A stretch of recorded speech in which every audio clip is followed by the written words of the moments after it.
Stop singing to him. Stop calling yourself mama. Put him down. Put him down. He is my baby.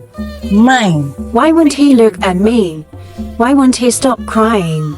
Mama, please, make him remember me, please. Before the oil, before the water, before the day her son stopped knowing her face, Ifeoma Okeke was just a woman trying to survive.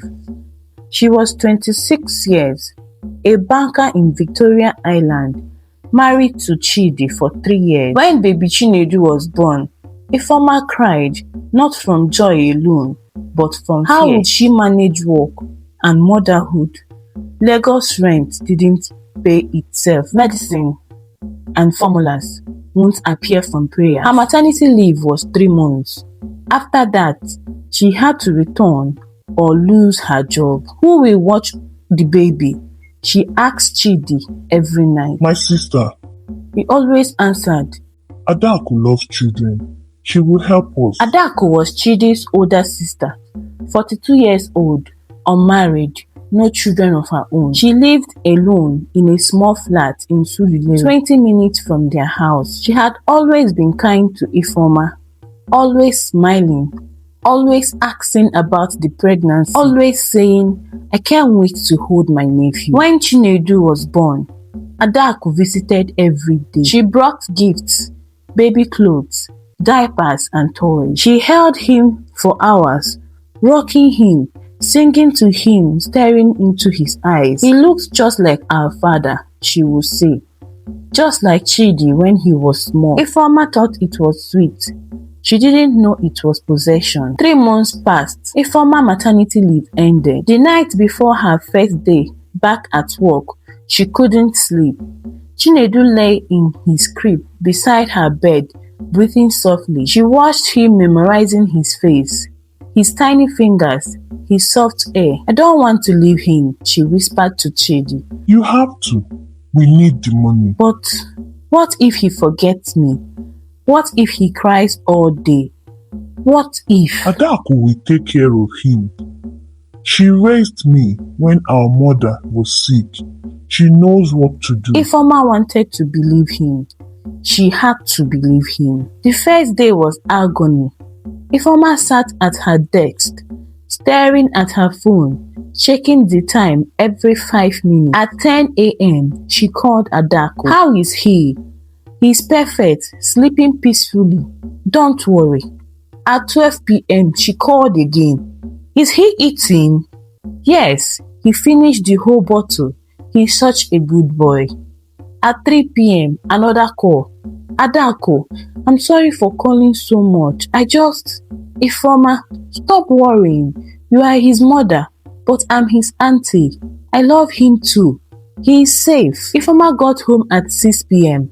Adaku was waiting. Chinedu was clean, fed, sleeping in her arms. See? Adaku said, smiling. I told you he's fine.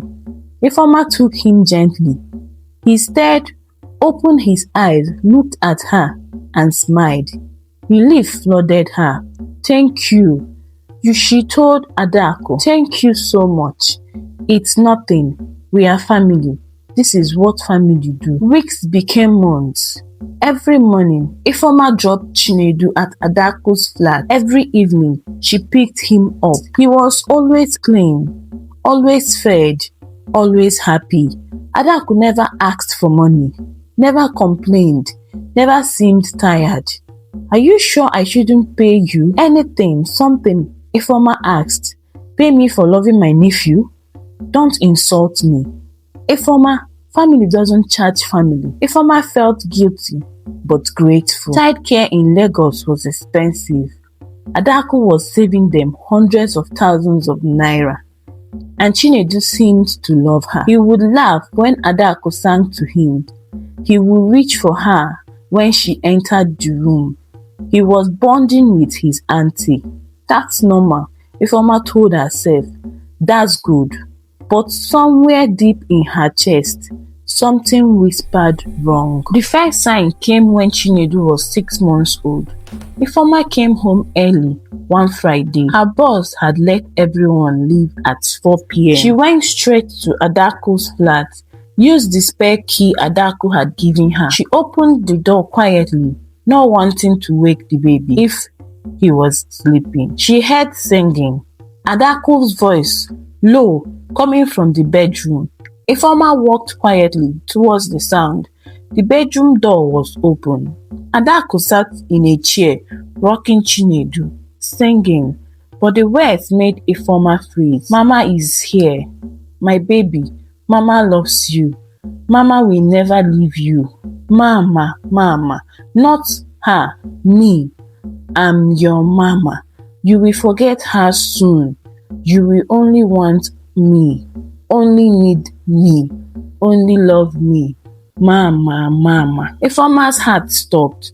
Adaku, Adaku. Adaku jumped, looked up.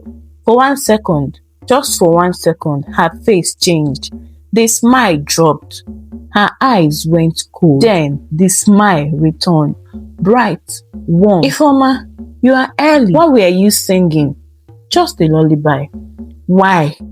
It didn't sound like a lullaby. You misheard. I was singing in Igbo. Maybe you didn't understand the words, but Ifeoma understood Igbo perfectly, and those words were not lullaby. That night, she told Chidi, your sister was calling herself Chinedu's mama. So, what's there? That's what aunties do. It's for affection. It didn't feel like affection, Chidi. It felt like claiming. You being paranoid. Ifeoma, you are stressed from work. You are imagining things. I'm not imagining things. Adaku has been helping us for free for months, and you are accusing her of what exactly? Wanting to steal our son? That's ridiculous. Ifeoma went quiet. Maybe he was right. Maybe she was paranoid. Maybe the stress of work and motherhood was making her see threats where they were none. She decided to let it go. That was her first mistake. At 7 months, Chinedu stopped breastfeeding. Ifeoma would try to nurse him at night, and he would turn his face away. Maybe he's ready for solids, Chidi said.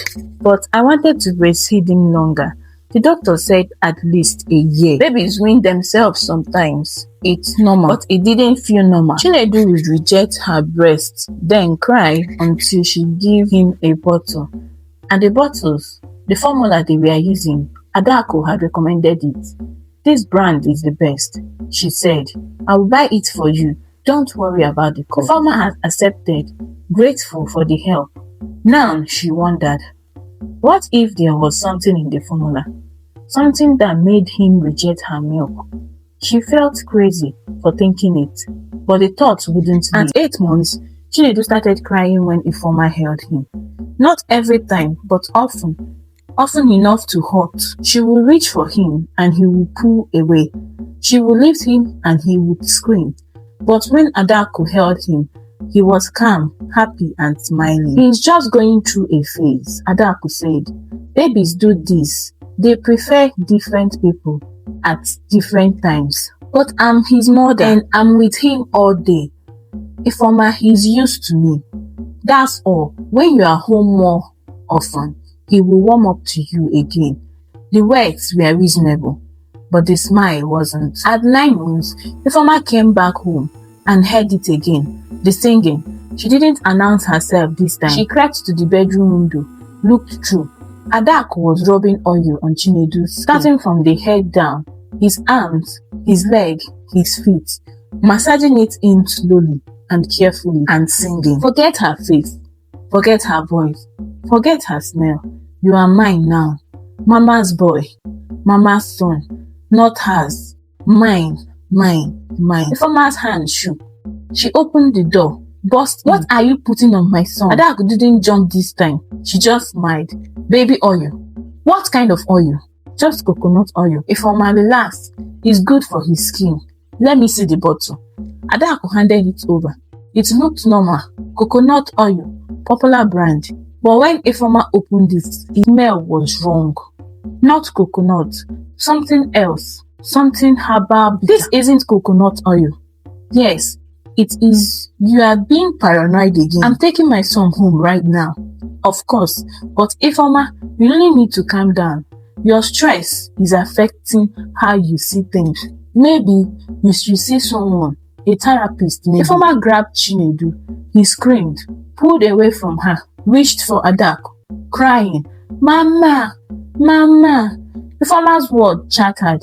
Did you teach him that? Did you teach him to call you Mama? Maybe it's Bubble. Ifeoma, it sounds. He doesn't understand what it means. But he did. He was reaching for Adaku, crying for her, looking at Ifeoma like she was a stranger. That night, Ifeoma didn't sleep. She watched Chinedu in his crib. He wouldn't let her hold him without screaming. Wouldn't look at her without crying. Her own son, her baby, didn't know her anymore. Chinedu was asleep, snoring softly. Ifeoma went to the bathroom, locked the door, and cried. The next morning, she didn't take Chinedu to Adaku. I'm staying home today, she told Chidi. I'm calling him sick. Why? I need time with my son. Ifeoma, you can't just keep work because you are feeling insecure. This isn't insecurity. Something is wrong. The only thing wrong is you're paranoid. You are going to lose your job over this. I don't care. She stayed home, spent the whole day with Chinedu, trying to hold him, rock him, sing to him. He cried for hours, screamed for Adaku, wouldn't eat, wouldn't sleep, wouldn't stop. By evening, Ifeoma was exhausted, defeated. When Chidi came home, he found her on the floor, crying, Chinedu screaming in his crib. This is what happens when you disrupt his routine. Chidi, take him back to Adaku tomorrow. She's doing something to him. Chidi, can't you see? I see a stressed mother who needs help. Maybe Adaku is right. Maybe you should talk to someone. Ifeoma went to see a prophet, Pastor Emmanuel in Ikeja. She told him everything. The singing, the oil, the way Chinedu rejected her. Pastor Emmanuel listened. Then he closed his eyes and prayed. When he opened them, his face was grave. Your sister-in-law is performing a ritual. I knew it. She is barren. She has always wanted a child. And now, she has decided to take yours. Take him. How? Not physically, spiritually. She is erasing your bond with the child and replacing it with a bond to herself. The oil, the water, the words, they are all part of it. Every day, the child forgets you more. Every day, he becomes more of hers. How do I stop it? You must confront her. You must destroy the item she is using for the rituals. The oil, the water, the clothes, whatever she uses to touch him. And you must do a counter ritual to restore the bond. And if you don't, by the time the child turns to 1 year, he will reject you completely. His spirit will recognize her as mother and you as a stranger. Chinedu was 9 months old. Ifeoma had 3 months. Only 3 months. She went back to Adaku's flat. This time, she didn't knock. She used the spare key. Adaku wasn't home. She was at the market. Ifeoma searched. In the bedroom, she found them. Bottles of oil, unlabeled, dark, packets of herbs, dry leaves, roots, a small calabash with water inside, and photos of Chinedu with pin stuck through them, with red thread tied around them, with words written on the back in a language Ifeoma didn't understand. She took everything, put them in a bag, and left. That evening, Adaku called, asking why she didn't bring Chinedu. Ifeoma's voice was, I know what you've been doing. Silence.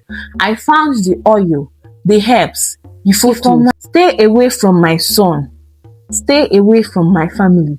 If you come near us, I will report you to the police. I will tell everyone what you did. Adaku's voice changed. No more warmth. No more sweetness. You think you can stop this? You think those things will break the bond I have spent 9 months building? Yes, you are wrong. The ritual is already completed. The child is mine now. You are just the woman who carried him. He doesn't remember you, Ifeoma, and he will never remember you. We will see about that. Ifeoma hung up. Pastor Emmanuel performed the counter ritual. It took 3 days. prayers, fasting, anointing oil. On the third day, he told Ifeoma to hold Chinedu. She reached for him. He cried. But this time, she didn't let go. She held him through the screams, through the tears. Pastor Emmanuel prayed over both of them. I break every bond. I restore the mother-child covenant. I command every strange spirit to release this child. Chinedu screamed louder. Then, suddenly, he stopped, looked at Ifeoma, and for the first time in months, he smiled. It took weeks for things to fully return, but slowly, Chinedu started reaching for her again, started letting her feed him, rock him, sing to him. The bond was healing. Adaku never contacted them again. Adaku never contacted them anymore. Mr. Chidi made sure of that. He protected his family against his own sister. The end.